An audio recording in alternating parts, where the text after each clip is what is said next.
Hello students, NCERT maths class 9th में आप सभी का स्वागत है। आज हम लोग प्रश्नावली 2.1 के प्रश्न क्रमांक 4 को हल करेंगे। इसके पहले हम लोग 1 से लेकर 3 तक के प्रश्न कर चुके हैं। जिन बच्चों ने नहीं देखे हैं वो चैनल की प्लेलिस्ट पर जाकर वहां से क्रम अनुसार अध्ययन कर सकते हैं। तो आइए देखते हैं कि प्रश्न क्रमांक 4 में हमसे क्या पूछा गया है। निम्नलिखित बहुपदों में से प्रत्येक बहुपद की घात लिखिए। तो यहाँ पर प्रत्येक बहुपद की घात हमसे पूछी गई है।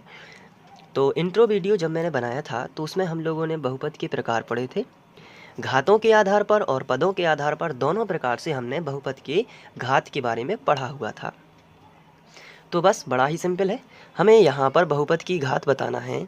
तो इसमें आपको सबसे ऊंची घात देखना है कितने की है। देखिए यहाँ पर 1 की घात है, अगर कोई भी घात नहीं लगी है तो 1 की घात है। यहाँ पर कितने की घात है? 2 की घात है। लेकिन सबसे अधिकतम घात कितने की है? 3 की। तो पूरे बहुपद में जो बहुपद की घात होगी, घात बराबर कितने की हो जाएगी बताइए? 3 की हो जाएगी, क्योंकि सबसे ऊंची घात 3 है। चलिए सेकंड देखते हैं।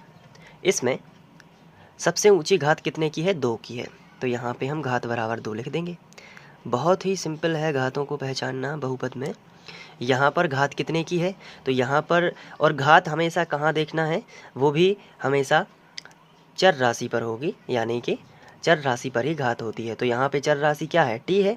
तो टी पर कुछ भी घात नहीं है तो 1 की घात मानी जाती है। तो घात बराबर कितनी होगी? 1। लेकिन यहाँ पे तो चर राशि है ही नहीं, तो घात 0 होगी, क्योंकि चर राशि होती तो घात कम से कम 1 की होती। लेकिन यहाँ पे चर राशि है ही नहीं, तो घात कितनी हो जाएगी? 0 हो जाएगी। इसी क्रम को आगे बढ़ाते हुए हम लोग प्रश्न क्रमांक 5 भी करेंगे। तो प्रश्न क्रमांक 5 में कहा गया है, बताइए कि निम्नलिखित बहुपदों में कौन कौन बहुपद रैखिक हैं, कौन कौन द्विघाती हैं और कौन कौन त्रिघाती हैं। तो ये जो है हमसे पूछा गया है। तो रेखीय बहुपद क्या होता है? रेखीय बहुपद या रैखिक बहुपद क्या होता है? जिसमें अधिकतम 1 की घात हो। और द्विघाती क्या होता है? जिसमें अधिकतम 2 की घात हो। और त्रिघाती का मतलब जिसमें अधिकतम 3 की घात हो। बताइए इस बहुपद में अधिकतम घात कितने की है? तो अधिकतम घात कितने की है? 2 की है। इसलिए ये जो बहुपद है ये कैसा है? द्विघाती बहुपद। तो इसके नीचे हमने लिख दिया द्विघाती बहुपद।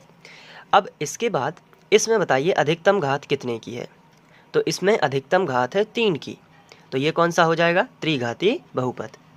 चलिए अब हम तीसरे क्वेश्चन की ओर बढ़ते हैं। इसमें लिखा है, इसमें बताइए सबसे उच्चतम घात कितने की है? तो उच्चतम घात है 2 की, इसलिए ये बनेगा द्विघाती बहुपद। तो यहाँ पे हमने लिख लिया द्विघाती बहुपद। और आखिरी वाला है, इसमें एक और है अभी। इसमें अधिकतम घात कितने की है? 1 + x में। तो यहाँ पे जो चर राशि है उस पर कोई भी घात नहीं है तो 1 की मानी जाती है, और ऐसी स्थिति में ये रैखिक बहुपद होगा। और आखिरी वाला जो है यहाँ पे 3t लिया है, यानी कि 3t दिया है। तो इसके बाद इसमें भी जो चर है उसमें 1 की घात है, तो यहाँ पे रैखिक बहुपद। इसके बाद r² है, इसमें अधिकतम 2 की घात है, इसलिए द्विघाती हो जाएगा, द्विघाती बहुपद। और इसके बाद ये जो है इसमें 3 की घात है, इसलिए हो जाएगा त्रिघातीय बहुपद। अधिकतम कितने की घात है? 3 की, तो हो जाएगा त्रिघाती बहुपद।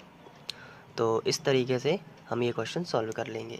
तो प्रश्नावली 2.1 समाप्त होती है। अब हम पढ़ेंगे प्रश्नावली 2.2। उम्मीद है कि आप लोग अच्छे से पढ़ाई करेंगे, अपने अध्ययन में रुचि दिखाएंगे और निरंतर अध्ययन करते रहेंगे। Thank you.